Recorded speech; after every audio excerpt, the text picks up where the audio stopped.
My Dead Dad is a new coming-of-age drama currently streaming on HBO Max. This is the feature directorial debut of Fabio Frey, who also co-wrote the screenplay with leading man Pedro Correa. Here's my review of My Dead Dad.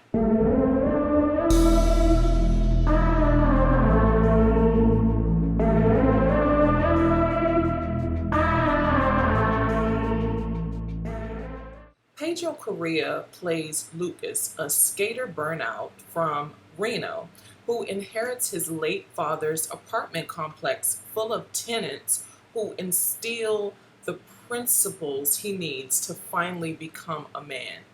Lucas's father, Augusto, was absent from his life for about a decade.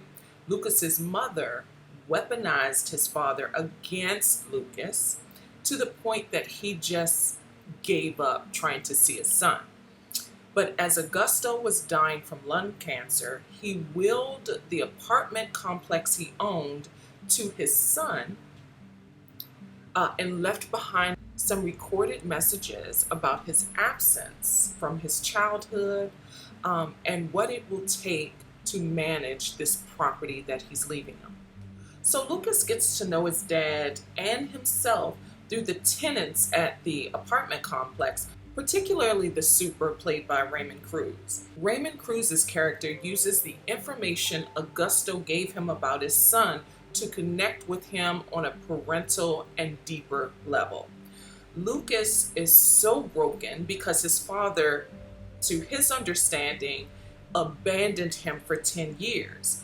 And to cope with his father not being in his life, he escapes to these delusive memories of himself as a kid when he found happiness through skating with his skater crew called the Reno Rats. When Lucas finally listens to his father's recordings, he realizes that his love for skating was a longing for a connection with his father, who taught him how to skate in the first place. Courtney Dietz plays a tenant in the building who's attracted to Lucas, but she's engaged to her live-in boyfriend, played by Simon Rex. Simon Rex's character is supposed to be the comic relief. Now, there aren't a lot of laugh-out-loud, hilarious, comedic moments in this film, but he is there as a vehicle to relieve some of the tension because this is a movie with very deep messaging. And Simon Rex follows up his stellar performance in last year's Red Rocket. Stephen Bauer, who you'll remember from Scarface, is Lucas's debt-riddled uncle trying to screw over his own nephew in the sale of this apartment building.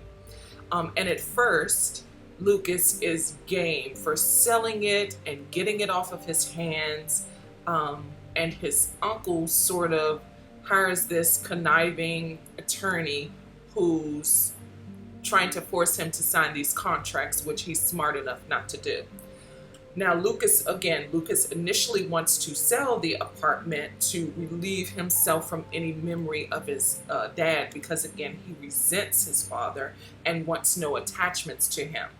But as he gets to know his father more and realizes why his father meant so much to this community, this apartment complex, and why staying will give him the love he's been longing for, he changes his mind about unloading the apartment complex. And it will displace these residents who have a sense of community and attachment to this apartment complex. The major theme in this film that I understood was that resentment constricts your growth, especially when resentment grew from a lie you held on to for a very long time. Here's the thing. The pacing of this film is so labored because none of the characters were developed enough to connect with. For the 123-minute runtime, it feels like you're watching old family photos of strangers. The footage scenes, because this film goes back to points in Lucas's childhood, those footage scenes are grainy and contrasted like Polaroids and old reels. They were used, in my opinion, they were used to liven the pacing, but I don't think it was effective. Some of the scene, and here's why. Some of these scenes are scoreless and otherwise too quiet. And I think when when we're watching a drama and these are deep themes, not having a score to drive the feeling and compassion of the scene, it sort of extracts you out of the scene as an audience. So it was kind of quiet in that sense. And nothing transformative happens with Lucas. His character doesn't exponentially grow. And that's not necessarily a bad thing. In life, we take baby steps, many of us, not leaps and bounds transitioning into perfect human beings. We don't. That's the reality. So in that way, his character was sort of believable, but he wasn't relatable, because he was an emotionless protagonist. It didn't work in my opinion. I think I could understand it in a way because he's carrying such a burden. But as I know it, when people are carrying burdens like this, they act out. It isn't necessarily bottled. It's bottled up to a point, but you are reactionary to even the most insignificant things, and that didn't happen here. So in that way, I don't think his character was motivated, or his arc wasn't effective. Lucas just doesn't have any real conflict. The conflict that he would have, it's with someone who is no longer living. I get that. But he also has conflict with Simon Rex's character and Simon Rex's fiance and with his mother, and they just fall flat. His disagreements and flaws as a troubled man, he just really didn't have to overcome much externally. That, to my mind, is an underdeveloped character. On paper, this is a great story, but I think it needed more emotion.